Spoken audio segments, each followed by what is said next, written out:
ushindi kwa ukombozi wetu. Tujitoe wenyewe, tusimame pamoja kulinda uhuru na umoja wetu. Enyi Bwana na binti wa Afrika, mwili wa jua, mwili wa anga, tuifanye Afrika mti wa uzima. Tuungane sote, tuimbe pamoja, kuenzi shikamano hatima yetu. Tujitoe wenyewe kupambana pamoja, uhuru na umoja vitawale. Enyi Bwana na binti wa Afrika, mwili wa jua, mwili wa anga, tuifanye Afrika mti wa uzima.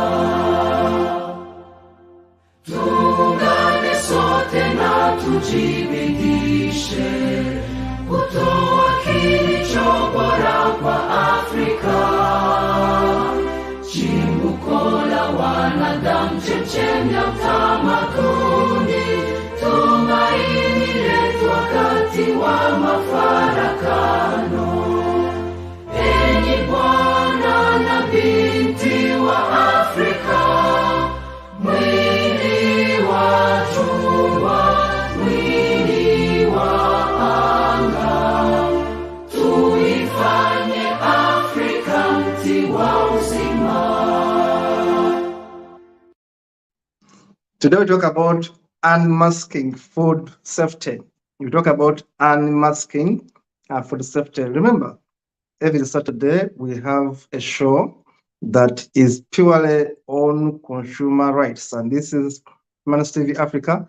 My name is Kato Mukasa. I'm a Ugandan lawyer interested in issues human rights, and of course every Saturday we have a talk show on human rights, and this time it is must to have consumer rights. In the studio today we're going to have a guest, Mr. John Kiwagala from Slow Food Uganda, and of course we have the usual panelists, Mr. Kimera Henry from Consent, and of course Mr. Bernard Wambale. Now in the studio it will be Dennis Bongole to do the production. We will most welcome my colleagues on the show, Mr. Kimera, Mr. Wambale, and of course Mr. John Kiwagala. Mr. Kimera, most welcome. Thank you very much, Kato, and it's an honor being here. Thank you so much. Mr. John Kiwagalo, if I make a mistake in the spelling pronunciation, please bear with me. Mr. Kiwagalo, most welcome on the show. Thank you so much. You shouldn't worry much about the pronunciation. Otherwise, my name is John Kiwagalo, and I'm glad to be here. Yeah, thank you so much. And of course, be ashamed because I'm from Uganda, I'm from Central, I should be able to speak every name properly. And now, Mr. Wambale Bernard, most welcome, and of course, give us a recap for the last show. Okay, thank you so much, Mukasa, and thank you, John, for joining us. Henry also for joining us after a trip last week. I know we missed you last week. We're grateful you're back. So I want to thank you for offering the time and also for hosting us, Kato, again this Saturday. Last week, of course, at our same time, we were discussing issues around consumer rights and responsibilities, aware that last week we were commemorating the Consumer Rights Day on the 15th. So we had to really brainstorm on why this day is important, what is the origin of this day, why do we commemorate it, when did it start, where did it come from? So reminding ourselves of why this day is very important to consumers, of course, looking at each and every person eats food, but also looking at the services we consume. We had to go into the details of what these consumer rights would mean actually to us. and why it is important for each one of us to have these rights at the bottom of your heart and being able to have them with you everywhere you go, whether you're going to seek a service or whether you're going to pick up a good or a product from wherever you're picking it.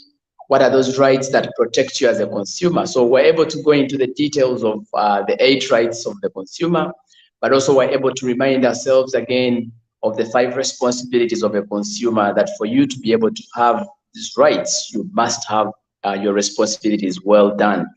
And then, of course, we're able to also brainstorm on a few things why consumers are not able to have their rights fully, looking at the gaps here and there, which we shall expound on a little bit more during the course of this session.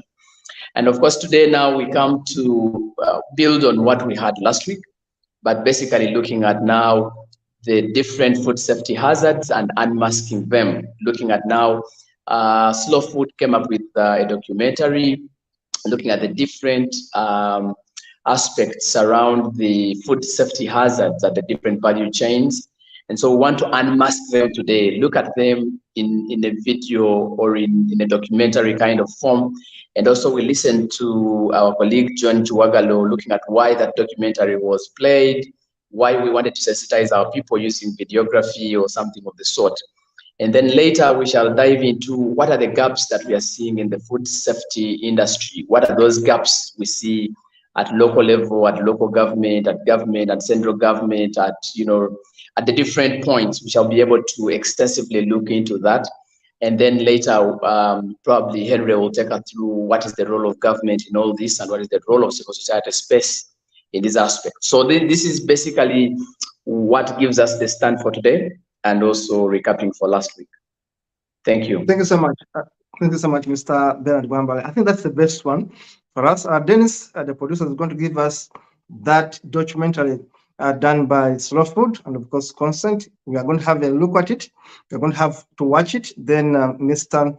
John Chuwagalo will be able to give us a commentary after the documentary is done. Let us have it. Dennis Bombole, please give us that documentary from Slow Food.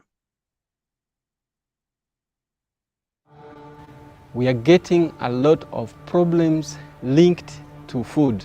Emmere mulimu esangibwamu amayinja, esangibwamu ttaka, esangibwamu obusa bw'ensolo, esangibwamu obwoya bw'ebisolo.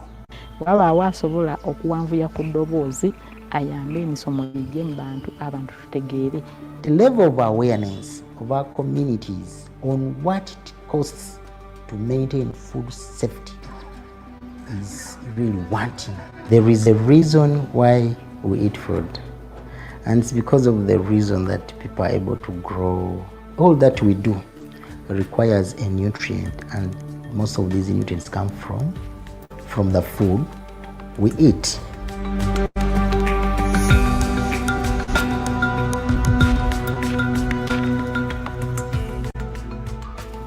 Agriculture is the major sector in Uganda and also the main socio-economic activity in the country.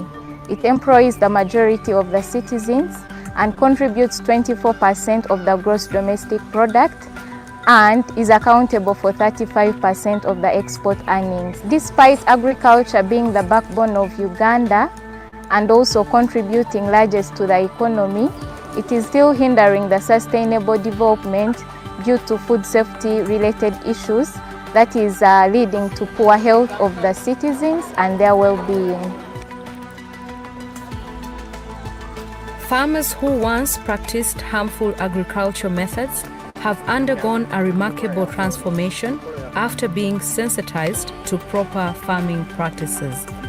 They now follow sustainable and ethical practices which ensure a plentiful harvest while also ensuring the protection of human health and the environment. Okusooka twali tunogera ku kadeeya nga tuwulula bwe tulinnyamu, naye oluvannyuma lw'okufuna omukisa tusomesebwa Slow Food twakyosa ne tutandika okunoga omwanyi nga tukuuma omutindo nga tunogera mu bbaafu oba akasero.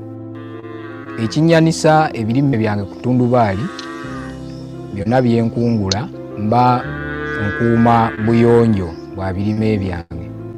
Bw'aba kasooli nti bwe ntuuka okutwala kasooli wange ono ku katale abeere nga taliimu mayinja, nga taliimu nfuufu. Kinyambako okumentaininga obuyonjo nti ebiseera ebisinga kasooli ono bwe muteeka mu ttaka obukyafu bungi obujja, so ngenda okumaliriza ng'ate emmere gye ngenda okulya ate bwe ngiteeka mu ttaka kitegeeza ate bigenda okusembayo mba ngenda kulya mmere etali nnyonjo. We have to promote awareness right from production through harvesting, post-harvest handling to storage. And even the consumers have got to be made aware of the dangers that may arise out of poor production, poor processing, or poor storage. Process play a crucial role in adding value to agricultural products by implementing better food handling methods to ensure better food safety. Nze siri mulimi naye ndi musuubuzi w'ebinyeebwa okusingira ddala nga mbisuubula mu mpeke ate nembigattako kye bayita value addition nembinyiga oba nembisekula mu powder form oba mu paste oba bikolamu kye bayita OD. Ebinyeebwa bino mbifuna okuva mu balimi. Biyinza osangibwa nga abalimi babyanise bubi, ttaka lingi, tufuna ebikozesebwa ng'obutimba n'amatundubaali ne tuninyeenya ettaka lyonna ne tulaba nga liggwamu ne tufuba okulaba nti nno tujjamu buli kasasiro alimu. Bwe tumala okubironda nga biyonjo bwe bizze nga bikyalimu bibisibisi twongera ne tubyanika ne tugenda obikolako nga bimalidde ddala okukala oba ekinyeebwa ekinyuma okulya oba okunyigamu enva kyetaaga nga kikalu ddala ate nga kiyonjo. Tufuba okulaba nga abantu mbawa ekintu ekirungi nange kyensobola okulya n'abeewange nkozesa kyetwandiise omulawo oba omuti omukalu bwe mba nkuba ebinyeebwa bino. Ekyuma kirina ekintu ekyetolola munda ekyo ekikuba ebinyeebwa kiba kyuma, nze sikiwagala nkirekayo ne kikola ng'omuti nti sikiwagala nti buli woowagala ekyuma ekyo kiba kisala nnyo yesu kirungi naye obuntu buli obuvaako nga bawagadde erusi buyinza okugenda mu binyeebwa. Kati nze nkuuma ekyuma ekyange nga tekiwagalwa ne kisigala nga kigumu tekirina wasala ne kiba nga kikuba bukubi nga wonoosekula ekintu n'ekinu ne kiba nga kikuba bukubi nga kyuma buuma. Kati mu kutabulamu mu binyeebwa ebyo era nkozesa mulawo nti ekyuma kirina we kiba kikubye omulawo ne guvaako akati omuti tegulina bulabe eri muntu. Naye w'okozesa ebintu bya plastic ng'essowaani bwe kyatikiramu muli ne kibikubiramu kireeta obulabe eri abantu. We want to report that there is an improvement towards that area because we encourage farmers, producers and traders to always dry the produce in a clean environment. Market food fails to meet consumer standards due to poor quality control. Ebimu ku kisoomooza bye tusinkana nga tugenza okugula emmere okuba nga tetuukana na mutindo ogw'omuntu gw'alina okuliibwa. Ekyokugeza emmere emulimu esangibwamu amayinja, esangibwamu ttaka, esangibwamu obusa bw'ensolo, esangibwamu obwoya bw'ebisolo. Emmere emu esangibwako eddagala ekkolerere mu maduuka okugeza ogenda okugula ennyaanya zisangibwako eddagala erirabika n'amaaso n'emu eritalabika. Farmers who are not aware of the potential hazards often spray pesticides without realizing the risks to their health and the environment. Nkozesa eddagala lwa nsonga zino wammanga. Ngula ensigo mu dduuka ne baŋŋamba nti nyina ozifuuyira zisobole ovaayo obulungi. Ensonga eddako nkozesa eddagala olw'akawuka akatulumba katugeze nga mu kasooli nsobola okafuuyira ne kafa. Ensonga eddako nkozesa eddagala nfune bye mba nsimbye bisobole okukula mangu mangu mbitunde nsobole otegekera sizoni eddako. There is a lot of use of chemicals. That is something that we have not made a lot of awareness, and most of our farmers are using those chemicals. I know they are controlling pests, but sometimes they're not guided on when should I apply which kind of chemical. Look at the vegetables that we encourage our population to eat, and in most cases we encourage them not to fully cook them, because when we fully cook them, we know that we are killing a lot of the nutrients. But these are, things that have been picked from gardens that a day before or just hours that were sprayed. At production level, many farmers are using synthetic chemicals to produce crops, and these synthetic chemicals not only harm the environment but also are very dangerous to human health. For the well-being of all, food safety relies on farmers, suppliers, regulators and consumers. We always make sure that our food is always stored in a clean, dry place. Then we go on and we give our learners vegetables from our gardens, and we make sure that our learners always take clean water from our purifiers. Then we make sure that these learners, they first wash their hands before eating food. Kati nze okukuuma omutindo ngezaako okulaba nga mpa bakasitoma bange emmere eri fresh, ngezaako okulaba nga ntuukirira abalimi abatafuuyira mmere, nga mpa abantu bange emmere eri organic. Obutafuuyira kinnyambye nnyo n'ab'omu nju yange nti tusobola okulya emmere ennungi etuyamba eri obulamu bwaffe obutafuna ndwadde. Nsaanidde okumanya emmere ennungi eri obulamu bwange ng'ate ennyonjo, kubanga emmere ennyonjo enziyiza okufuna endwadde ezireetebwa emmere enkyafu, ate era n'abantu bange nziyiza obutalwalalwala, n'abajja waka ne basikiriza okulyako nga nnyonjo. There is a reason why we eat food, and it's because of the reason that people are able to grow, people are able to, you see, all that we do requires a nutrient, and most of these nutrients come from the food we eat. So our population must be made aware of why we need to keep this food very safe, why we need to eat the food that our bodies require, because without it, once you compromise on the quality of food, it means that you're compromising the quality of your life. If we protect the health of the animals, if we protect the health of the plants, we are directly protecting the human health. In food safety, we are looking at protecting ourselves from the dangers we would get from food that we eat. But again, those dangers are coming about because of hazards. So as Slow Food, we want to tackle those hazards that are causing these kind of problems that we're facing in the food system. We need to make it everyone's concern, as long as we know that you and me can contribute to the safety of the public. Slow Food Uganda implements several initiatives and innovations to ensure food safety, which include food education and awareness creation, supporting organic farmers to access market for their products, and also influencing local policies to ensure that food safety is enhanced. We would wish to see, and we aspire to see, that consumers get safe food throughout. And it is good to know that through collaborations, we can sensitize the consumers to get to know what, if it is not safe, it is not food.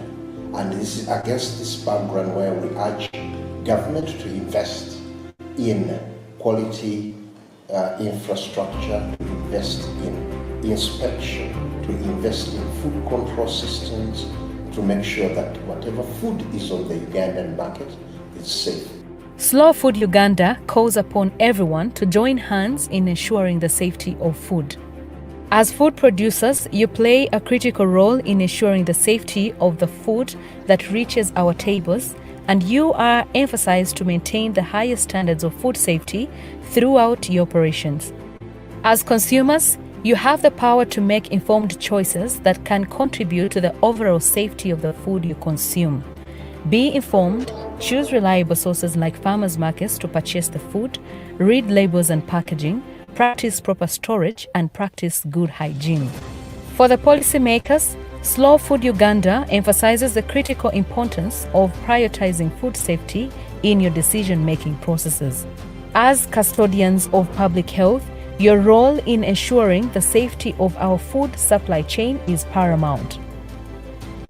Uphold and enforce stringent food safety standards across the entire food production and distribution chain.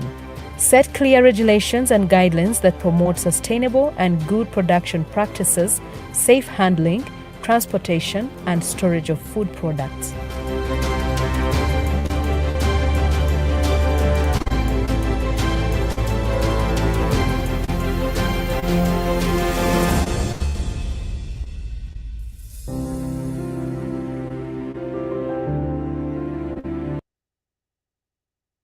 Wow, what a wonderful documentary. And I like that tagline. If it is not safe, it is not food. I think this is the best documentary I've watched this week. And of course, this month, one of the best. Honestly, it's a very good documentary. Thank you so much, Slow Food. You go back to the studio and we shall hear from Slow Food director to tell us more about this documentary. Of course, I've seen Mr. Kimaya there, and of course, Mr. John Kiwago here. Now, Mr. Kiwago, first of all, why the name Slow Food? Why the name Slow Food? Because I'm wondering, is there fast food? Yes, I used to eat fast food. Even where I am, sometimes I eat fast food. But why did you choose the name Slow Food? Yes, thank you, Mr. Kato. I'm glad to be here at Humanist TV. My name is John Chiwagalo. I'm the head of programs at Slow Food Uganda. Yeah, the question is very good, actually. It is being asked wherever we go, but why Slow Food? Why the name Slow Food? And sometimes others add on why the logo having a snail. Yes, it is Slow Food because it's actually, it literally means sustainability. It is basically the opposite of fast food. So we call it slow food because we are promoting that food which has to grow in its natural state. We promote that food which you should prepare in its natural way, that you don't need to be so fast for you to have that food ready on the plate. It has to be natural. If it's beans, there is a specific time you have to take while you're preparing beans. And if it's greenies, for example, amaranthus, there's also a specific time you have to take while you're preparing that amaranthus. It doesn't mean that if you prepare amaranthus for some minutes, it's the same way you have to do with beans. So if you feel like you have to prepare beans as fast as amaranthus, just know that your beans are not good and they are not slow. So that's why the name Slow Food comes up. And even when it comes to production, if you're growing food and you feel like you're growing, for example, banana, and you know that a banana to be mature, it takes 9 months. And for you want one for 3 months. There, it means that it will have an impact on either your health or the environment, or both. Because at the end, you have to use a lot of synthetic pesticides, chemicals, for you to bring up this item at the fastest speed, which means that at the end, you're harming the natural state of the environment. So this is why Slow Food, this is why the name Slow Food. And the logo itself is a symbol that you go slowly, but you leave a mark. You don't just go to, just to reach where you want to reach. However, I just want to give a small background about Slow Food.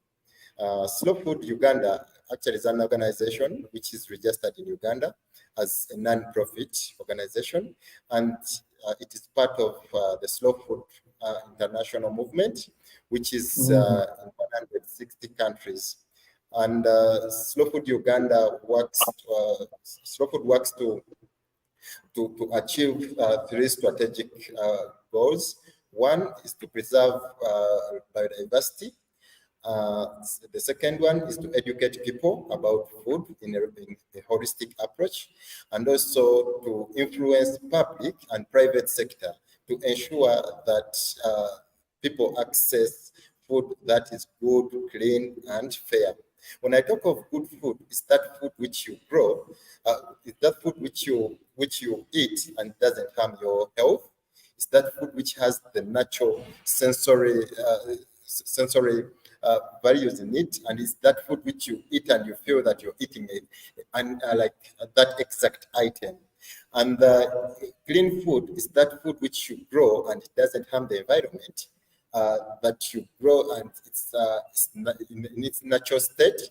And also fair food is that food which is caring for both the producer and the consumer, that it should be that food which is accessible and affordable to everyone, but also taking care of the people who grow it and also taking care of the planet. So basically this is about food. Thank you so much. This very well explained. Now I understand why eating fast food is so bad and why slow food is the right name now. I think you have the best name. And I'm also understanding that this is a global movement of slow food. There are other countries where slow food is. In fact, we need to preach slow food. We need to preach slow food. The Baganda have a saying that echukula mangu, chifa mangu. Yes, my grandfather used to say that. Echukula mangu chifa mangu, and they're gonna have another saying, bugusimuliro. When something very fast, it doesn't ensure that it's going to actually cook the best meal. Yeah, it may be all bubbles. So slow but sure. Now I get the name. Now going back to yeah, it's a very good name. Honestly, if our farmers and generally people in Africa could appreciate the meaning behind that name, that let us be slow but sure. The way we plant our food, the way we harvest it, the way we make it ready for the market, the way we prepare it, if you are slow but doing the right thing, you shall have less cancer, you shall have less problems. If you had that philosophy in our lives, it would have been better. But today, of course, in a capitalistic world, as I was saying, it's all about profits, it's all about money. Let's go back to your documentary. It's a very good documentary.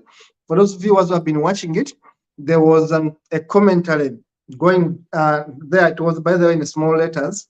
I wish it had been made a bit bigger, but there was a commentary. If you go back to watch it, whoever wants to watch this show, please go back and find a way to look at the interpretation down there, because some parts were in Uganda, yes, but there was an attempt to interpret everything in English. But in a sense, what I learned here is that Slow Food and Consent did this documentary to show us the dangers people do in terms of food safety, but also the good practices. Because I've been seeing one person explaining, someone who does a bit of grinding of groundnuts, was explaining some bit of it. Now, let me ask you a question here on this commentary, on the documentary I've made. What motivated you to make this documentary, and what impact so far has it registered? Yes, thank you, Omlongo Kato. To talk about this documentary, actually, Slow Food Uganda and Consent start together to see how can we unveil those practices which people are practicing in communities, not knowing which impact they bring about to the other colleagues or to the people in the communities they live in. So through this, we came up with this documentary. This documentary brings both the positive and the negative practices. Or it gives you what you would do, and also those practices you have been doing, which might be actually good, or even those which might be bad, but not knowing. You're just practicing because it's a common practice you have been seeing practiced by different people. So with this documentary, we actually thought of showing what exactly makes food be unsafe for people to consume. And food safety, in most cases, when someone talks about food safety, they think of that food which is already on the plate. If someone gets food and they cover it, because in their primary they were told that you should cover your food For them, that they think that is all. Yet there are other practices which may have made this food unsafe for you, however clean on the plate it would look like. For example, when we come to production, at the production stage, there are so many practices we do that make the food unhealthy. There are so many practices which include application or improper application of synthetic chemicals, that someone is growing a certain kind of food, and at the end, you find that they overuse chemicals, which at the end are going to affect the consumer who's going to be consuming these chemicals. Now it has become a common practice that for a consumer to go to a market to buy tomatoes, if they don't see the white substance on the tomato, they don't take it as a good one, because they think this tomato is going to rot very soon. Yet they want to keep this tomato for a long time, not knowing that that chemical which is keeping the tomato for a long time is going to be in their stomach, and it's going to cause a very big damage to their health. So these are some of the practices people apply, not knowing that they are affecting their lives or they are affecting their children. You find that a certain, for example, a farmer and a stakeholder can get food. They get food, they just keep it on the floor. It could even be wet floor. There could be running water going through the food. And at the end, it gets those, the molds. It gets the molds. At the end, you find that this food is having aflatoxins. And when people consume aflatoxins, it's even more dangerous than consuming a rat poison. So people don't know that those aflatoxins are affecting them when they are consuming. And for our children who are at school, of course, they just eat whatever is brought on their plates. But what are the teachers doing to ensure that the food which is to be served for the children is safe? So we had to unveil all these practices. And another thing I would mention about, there are some, for example, there are some practices where people can transport food in a way that they don't care how they transport this kind of food. When you look at the start of that documentary we have just watched, there is a segment where they showed people transporting cassava, and they had seated on cassava. Let's assume if someone is traveling and they just want to ease themselves in the other way around. Oh, do you think they would tell the driver that, use fast stop, I want to of course they would, they will just do whatever they want. And at the end, the most dangerous of it, these foods, some of them are fresh ones that you can just even eat, that you don't even need to boil or to steam. For example, the fruits. Someone can be transporting fruits, and at the end, they sit on those fruits. Then after you just come and you eat that mango, even without our children, they don't even wash the mangoes. At the end, the food which would be eaten by them is contaminated. So all of these practices, when you look at all these practices, have led to a lot of food safety issues. And when you look at our video, our documentary, it has a call to action to all categories of people, to the farmers, to the consumers, the policymakers. And it's very critical for the policymakers actually to take note of this call to action, because they actually, if the policymakers put in place incentives which are supporting our people to understand the dangers which are in consuming unsafe food, it would help all the stakeholders, including the farmers, the traders, the transporters, to ensure that at least they have to make food safe for the final consumer who would be consuming it. So this is the very reason as to why Slow Food and Consent came up with this documentary of food safety. Thank you so much, Mr. Kiwagalo. Thank you so much. That is the nice one. You talked about the way people transport food items in Africa, and I was laughing at myself because I have eaten stuff that is actually, I was going to use a Uganda word, but of course my viewers won't understand it. But let me read that. Now, honestly, if someone is sitting on my food and is more likely to urinate on it, then I'm going to eat contaminated food with urine. It's dangerous. It's dangerous. Now, having said that, your documentary is spot on. In fact, my worry is that we have been made to think that without fertilizers, without chemicals, we can't grow food in Africa. At least let me talk about where I come from, in Irwengu. When I was growing up in the 70s and 80s, I never saw, even when I was a baby, I never saw my grandparents going with chemicals to spray on our food. I never saw that. In fact, I began seeing chemicals in the 90s. I began seeing chemicals being put on our food, and in the late 90s around there.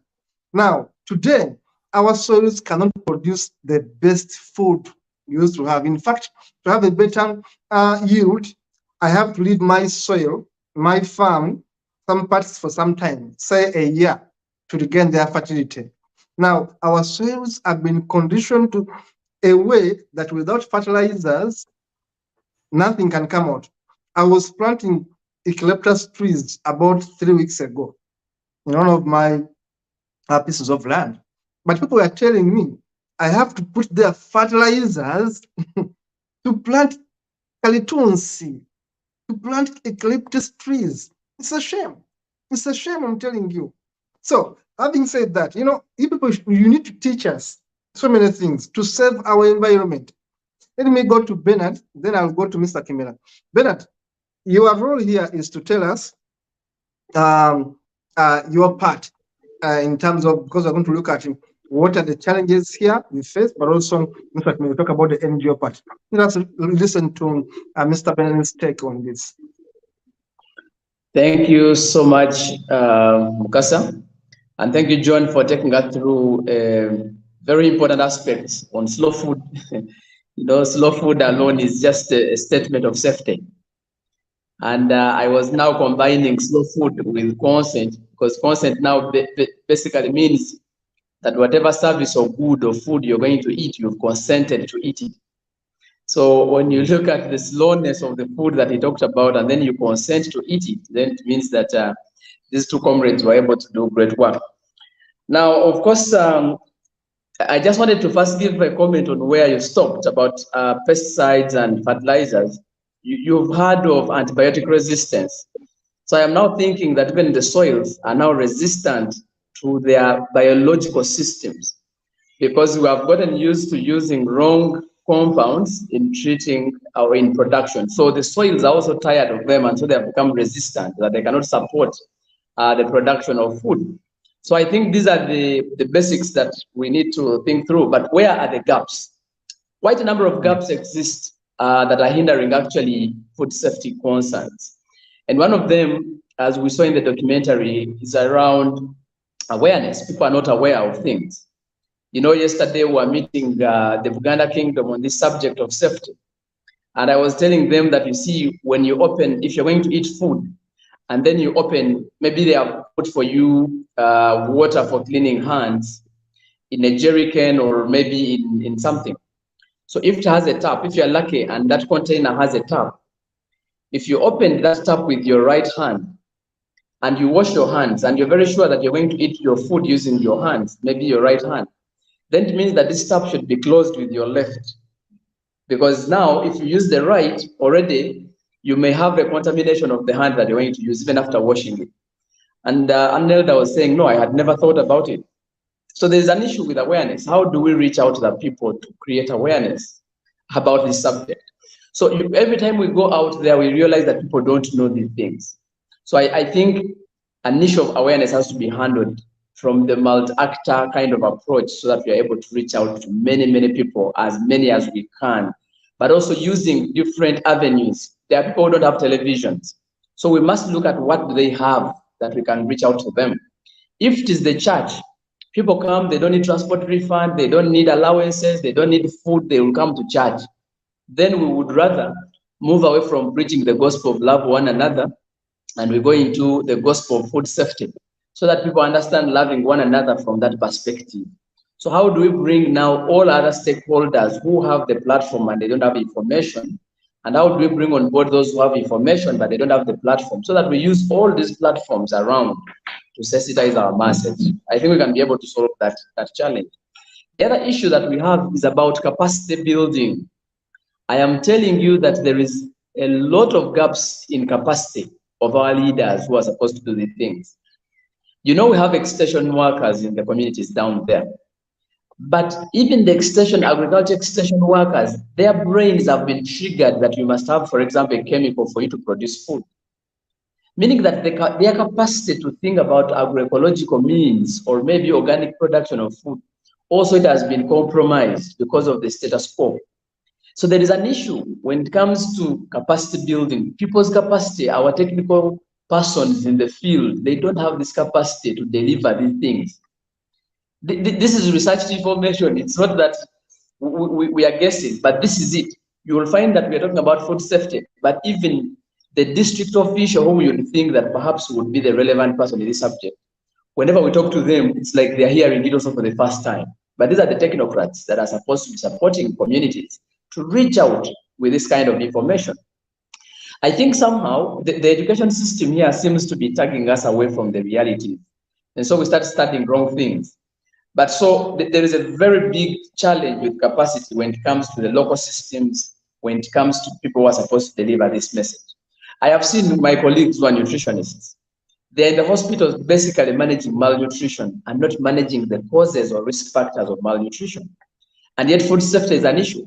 Someone has access to over 300 people on a daily basis in the hospital who are coming to seek medical support because they are sick of foodborne infections, but we're not giving them the information on foodborne illnesses. We're not giving them information on food safety. And yet the cause or the risk factor to their disease is actually food. So there is a gap there when it comes to capacity. People don't have the capacity to sensitize masses actually, or to reach out to the masses with this subject. The other issue is around research. A lot of research has been published, but then you realize that the recommendations in those researches have no solutions. Because in my view, research should come with an innovation that is bringing a solution or an innovation or an alternative to a particular thing that we are fighting. So you realize that many of the researchers are giving us more or less of qualitative and quantitative stuff, but when it comes to the realities of coming up with innovations or solutions to handle these challenges, they are still minimal. We've been talking about aflatoxins for so many years. Until some time back, research came up with something called Aflasafe. Aflasafe was something that was a biosolution to eliminate actually aflatoxins, so to prevent aflatoxins. But I want to tell you that 10 years ago, we've been talking about Aflasafe, and the farmers have no access to Aflasafe up to now. So how important would that research be? We've done it, we have come up with a product, we've tested it, and it's working. But the farmers are not able to access it because of these funny things of copywriting and, you know, it is someone's product and it is not on. So why did we invent it in the first place? These are 10 years. We're talking about 10 years. I and Henry just visited the guys who came up with Aflasafe, who funded this project where we were coming up with Aflasafe. And we asked them, 10 years down the road, the product is on the shelf. And we are busy talking about aflatoxins and people are asking us, where is the solution? But we made it 10 years ago. So how relevant is research to addressing these challenges is my concern. There is a gap there. How do we use research productively? I'll stop you there for now. Yes. Thank you so much. I'm going to stop you there for now and bring in Mr. Kimera to give us the role of CSOs. We know consent is a CSO, slow food is a CSO. Yes. What are you guys doing to fix these challenges? Mr. Kimera, over to you now. He seems to be having a network glitch. I can see his computer there. Yes, Mr. Kimera, now let's go back to Mr. Kimera. Can you hear me? Mr. Kimera, can you hear me? I see him moving up and down for network. Yes, that's our network issues in Uganda. Let us go to Mr. John. Mr. John, what are we doing? Of course, we have seen your documentary, but what extra are we doing to sensitize our people? Because in your documentary, a lady was talking about why she is using chemicals, and she was giving very plausible reasons why. And yes, I'm asking you, what are we doing as CSOs to solve some of these challenges? What is Slow Food doing about it?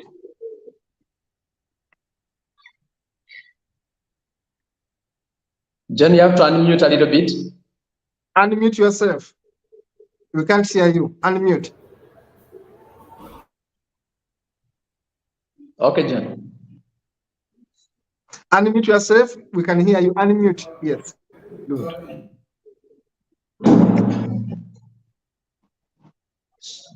John, you have to unmute. Unmute. There's a button there. Unmute it. Yes. Okay. You're now good. John, you can speak to us. Please go ahead. Yeah, sure. Okay, thank you so much. Thank you so much, Mr. Kato. For CSOs, actually, there is a lot of work being done by CSOs. One, there is a lot of work done on food education that the communities made aware on how they should practice sustainable agriculture. The communities are taught on how to practice agroecology, because these are practices like long time ago, and these practices are now being compromised by the upcoming practices which are brought up by the profit-oriented companies. So the communities are educated to ensure that they can be able to understand how to practice sustainable agriculture. Secondly, the CSOs are working to advocate for better policies that can support production for our leaders to put incentives and stringent measures that ensure that our food, which is being produced, does not harm the environment, but also the people.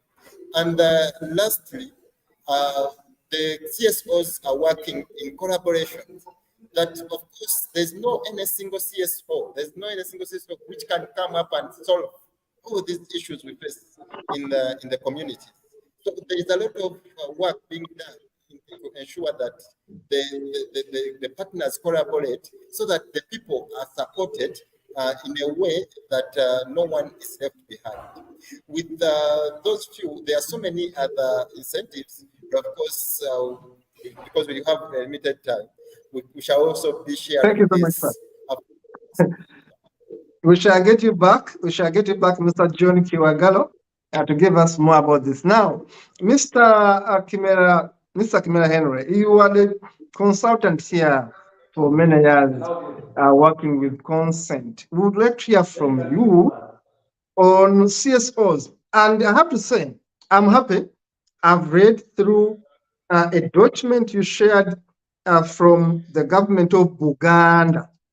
The government of Buganda, where I know that much food is got from, used to be from Central, used to be.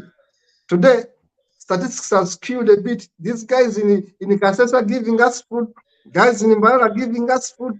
We used to be the food basket of Uganda. I don't know whether we are still. Now, since we have got this arrangement with the government of Uganda, may you please tell us what's happening and how are you going to benefit from this agreement, this kind of deal, let me call it like that. You are going to explain to us the government of Uganda, is it working with consent, and what are we going to gain from this kind of thing?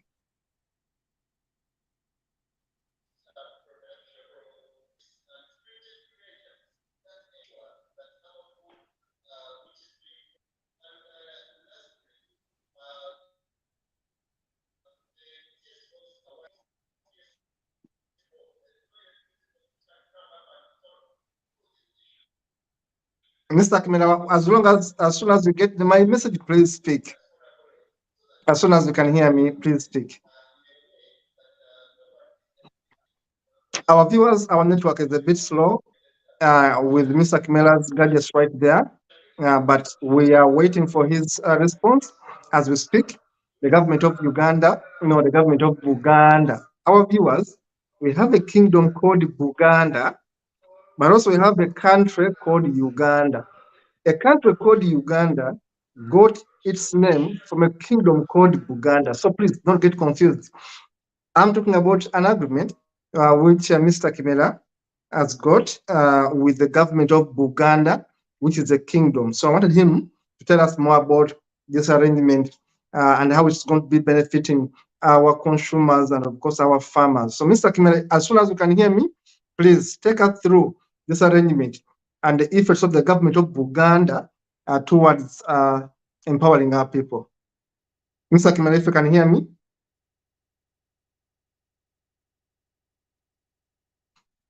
There we have challenges with Mr. Kimere's internet. Please, you are going to excuse us. We are going to go back to Bernard. Bernard, you should be aware of this arrangement. Please take us through the arrangement Consent has with the Kingdom of Uganda. Okay. Thank you very much, Mr. Kapil.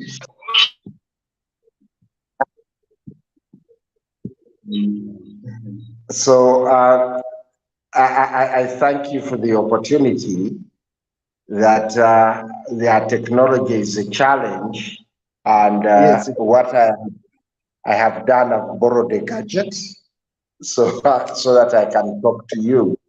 But it's like okay. I was telling you earlier, that I will never stop thanking you for giving us this opportunity, and also thanking your colleagues and the team at the Humanist TV Africa every Saturday, facilitating us to do not only sensitize consumers in Uganda, but also going into the African continent and then going to the other global continents. Having said that, we decided that this month of March, we are doing Consumer Awareness Month, as we had the 15th of March as the World Consumer Rights Day. And like I informed colleagues earlier, consumer rights are recognized universally, and the UN put together the consumer protection guidelines, which have been signed by our respective governments. So some of the aspects, all the aspects that we are discussing are enshrined in the consumer protection guidelines assigned to by our respective governments. So having said that, viewers, we reached yesterday the climax of the journey that we started some 6 months ago, having the Buganda, or the Kingdom of Buganda through Bukadev, having started or knowing what we are doing as an organization. Then we started discussing how best we can do awareness on food safety within regards to the different departments of the Buganda Kingdom, or the Kingdom of Buganda, starting with the markets, using our experiences in Mbale Central Market, where we are improving and working with the vendors with regards to food safety. So we looked at food safety and what is part of it in markets, then looking at food safety in schools, food safety in all the Buganda institutions. So the curtain riser was yesterday on the 22nd, where we came up with a blanket declaration committing ourselves with the different departments in the Kingdom of Buganda, how best we promote food safety so that the consumers living in Buganda, or the central region, it is a cosmopolitan region where the capital city is, where the majority of the citizens, what I would call the global Uganda, is concentrating, where it comes to work and seek a livelihood. So what we thought strategically as we are promoting food safety, which institutions should we work with? Where are the food soldiers? Who can talk about food safety? Our mission is to work with the kingdom and its institutions so that the Buganda Culture and Development Foundation spreads the news of food safety being healthcare, food being medicine, so that through the markets, what they call the royal markets, they observe food safety, where the different tribes, different religions, different creeds of citizens in Uganda are within the Kingdom of Buganda and the Central Region. If yesterday we had the opportunity to have the Masaza chiefs, we had the opportunity to have the extension service providers from all the kingdom establishments, and we told them about food safety. So through this declaration, we are going to do how to use the integrated pesticide management and disease control, good agriculture practices, to do with understanding the food systems, understanding aspects to do with regards to consumer protection agenda. How do we talk about food safety? How do we nurture the quality culture? And we only didn't look at us as elders. As Kato, you recall, I've always told you that we would like to nurture the young consumers who form the majority of the global population to understand, because the young people are the majority. When they demand, the market responds. So we would love them to demand sustainable, safe food. Once they demand sustainable, safe food, then the producers, people in the food business operators will respond to the young consumers' demands. You'll appreciate that Chikomando fast foods are thriving because they are demanded by the majority. So this is how we are trying our level best to look at different sectors, work with different players. And that's why we are saying partnerships can deliver. So as Slow Food was unmasking the hazards of that are impeding food safety, we told them on Friday, on Thursday, on Thursday, that on Saturday, we are going to have Slow Food with us on the Humanist Africa TV, so that this continuously do not only unmask to Uganda, so you unmask to the global world. So having unmasked to the global world, is the next, yesterday, I was still with Slow Food. We went to BBS, continued to unmask the vagaries of food safety that are impeding food safety. And then we went back to the Buganda Kingdom, or the Kingdom of Buganda, to talk to all the Masaza chiefs and talk also to the extension service providers. Kato, I'll tell you one of the best recommendations that came out. That Bulungi 1C is about infrastructure, making roads, improving wells. But the Masaza chiefs said food safety is going to be their top agenda at the Bulungi 1C. That all the energy used when they are doing this noble cause can't be realized if the participants of Bulungi 1C community work are sick because they consumed wrong food. Then it came to the schools. All the heads of the schools that attended said food safety is going to be their agenda, because they cannot teach sick children.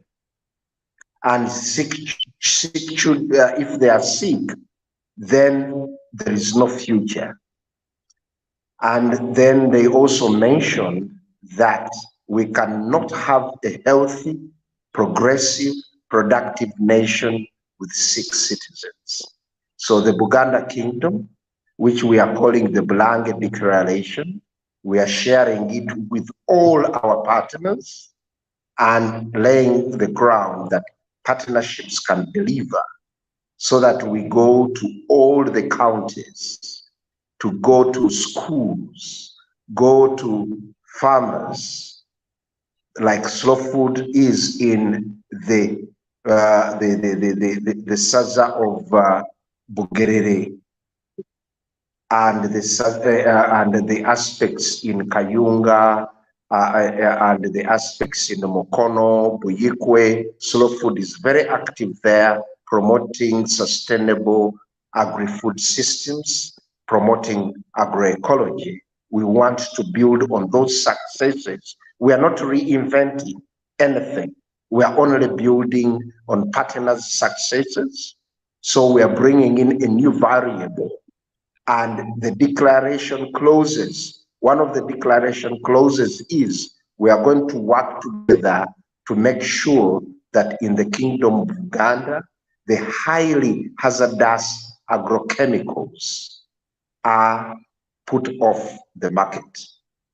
And we promote integrated pesticide management, in that we also do research in regards to the alternative to the chemicals that do impede food safety, because food safety does not only look at the plate.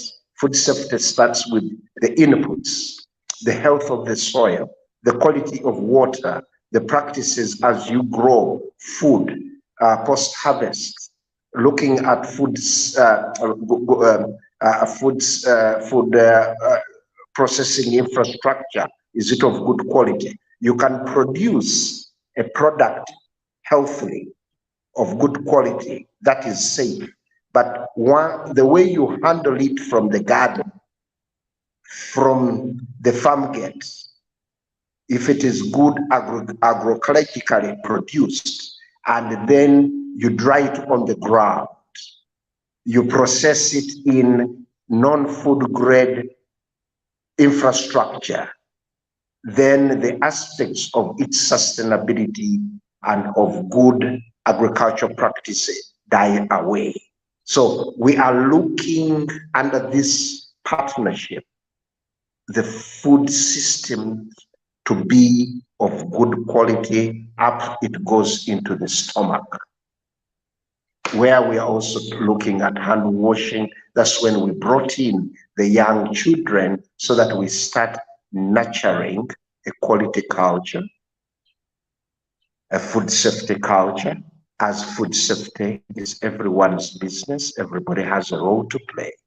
But we start with us as individuals, then the civil society, we do awareness, then we call upon government as the duty bearer to take care of our safety, to play their role by doing a requisite investment with regards to promoting food control systems, traceability, inspection, surveillance, research, and investment in awareness. So, Kato, colleagues, all our listeners, that is how our declaration is, and it is more of promoting partnerships. Thank you very much. Absolutely. Thank you, sir. Mr. Chimaya, this is so good to know. I've been here smiling ear to ear, and I'm so happy that this has happened in Uganda, and I wish that actually it goes on, because I'm right now reading it. The Bulange Partnership Declaration on Food Safety, Sustainable Agri-Food Systems, and the Consumer Protection Agenda, 22nd March 2024. at Bulange Mengo, Buganda Kingdom. This is so great. I can say Consent, Bokadev, and of course other actors. To me, this really made me happy because one, I come from Buganda, and Buganda has been hit hard. I tell you, where I come from in Rwengo, some people don't have food. Yet we used to have lots of bananas, lots of cassava. Where did our food go? We are having the same soils, but with no food. So I'm happy that the government of Uganda finally, and I'll use this word strongly, is waking up. Is waking up to mind serious issues, not politicking, serious issues. This is the federal you want, if you permit me. The federal of having food on our plates. I used to work, Mr. Chimera, I should tell you this and our viewers. I used to work with the government of Uganda. I was working under the Central Executive Committee.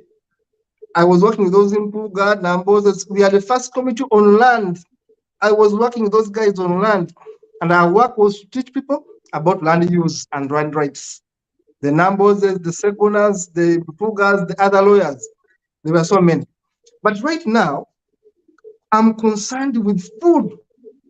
That's why I'm happy that Consent is having this program. If CBS would have a show or two each week, what you tell us here, and you tell to people on that CBS, than politicking and doing all these other shows, we have time for issues of food, issues of rates. I do think that our people in Uganda, because CBS is heard across the country, this is my plea, that we take this one very, very seriously. And I want to thank you so much, Consent, Mr. Bernard Gwambale there, Mr. Kimera, of course, John of Slow Food. Please, this is very good. Please continue. Continue, and I want to thank so much the government of Uganda for thinking about this. And please, if it means putting in money, because the government of Uganda has money, Bukadev has money, why not sponsor Consent? Yes, why not sponsor Consent to go to the villages and teach farmers better values, teach farmers how to be richer? Because someone who has money in the pockets will be able to make a better decision. In Uganda, people are given 5,000 to vote. People are given a T-shirt to vote, because they are poor. Because they are poor. Let us make our farmers rich. And of course, I'm talking about subsistence farmers in Rwengo, in Kayunga, in Bugerere, in Kasese. If you can allow our kings to be productive by empowering our people, kingdoms will have relevance, in my view. Kingdoms will have more relevance with Consent, with slow food. They'll have more relevance because our people will have food. To me, I'm sorry to have said all this, but to me, this is very, very important that we put much emphasis on working with kingdoms. Slow food should work with kingdoms, wherever they are. Whether Bugere has a kingdom, it's okay. We should work with that kingdom. If Kasese has a Mumbere, we should work with the kingdom right there. Musinga, sorry. We should work with the kingdoms right there. So as we conclude, I'm a bit excited because I'm reading this partnership right here, and I'm seeing Bukadev, and I'm seeing CBS. I wish we use these forums to empower people out of poverty. So as we conclude, let us have a take home from Mr. John Akiwagalo. Let us have your take home for today. What are you giving us as we leave this channel for today? And of course, we shall always have you back whenever you have the time. We shall always have you back here at Slow Food, and we partner. We can always talk about these things any other time when we are free. So, Mr. John, your conclusion for this show, and of course, a takeaway home for our viewers.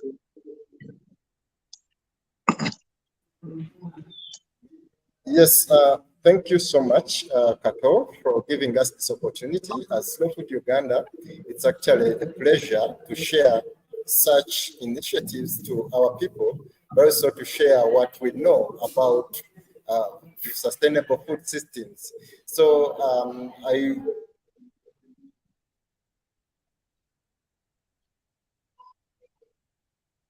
Yes, Mr. John, we are losing you there. Network, maybe. So that we can get more insights and sorry, yes, I was saying that to our viewers, please let's keep watching this TV so that we can get more insights and more information about food, because it's very important to understand what you're going to eat. So I thank you everyone for watching, and let's keep in touch, and I thank you for being part of this show. Thank you, sir. We shall always have you back whenever there's an opportunity to have you back. Mr. Wambale, give us your parting shot, then Mr. Kimera will conclude. Thank you so much, colleagues, once again for this show. And Kato, thank you so much for hosting us as usual. And of course, John, for joining us for the first time. Please don't disappear. When we call you, please always come. I think for me, as we leave, I request that we strengthen partnerships, because none of us can do it alone. The moment we are many and the moment we have a bigger voice, I think our people can be reached out to.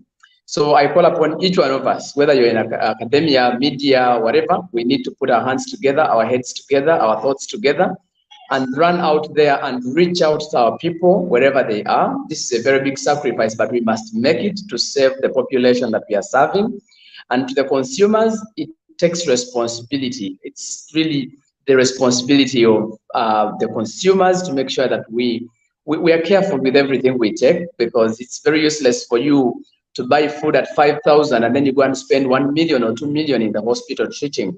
So I think let us be responsible consumers. Let us be aware of our rights and responsibilities. Let us make sure that we learn to learn, but also we learn to unlearn certain things, and we must learn to relearn new things that are helpful to us. So let us catch up again next week on Sunday, rather on Saturday, and I think together we can. Thank you. Yeah. Mr. Kimera.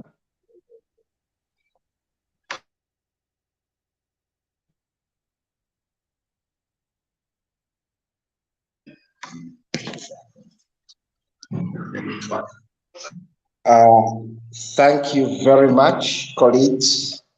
This is a beautiful discourse that we have had today. It has been rich. John, welcome on board. I would say, John, food safety series are going to go on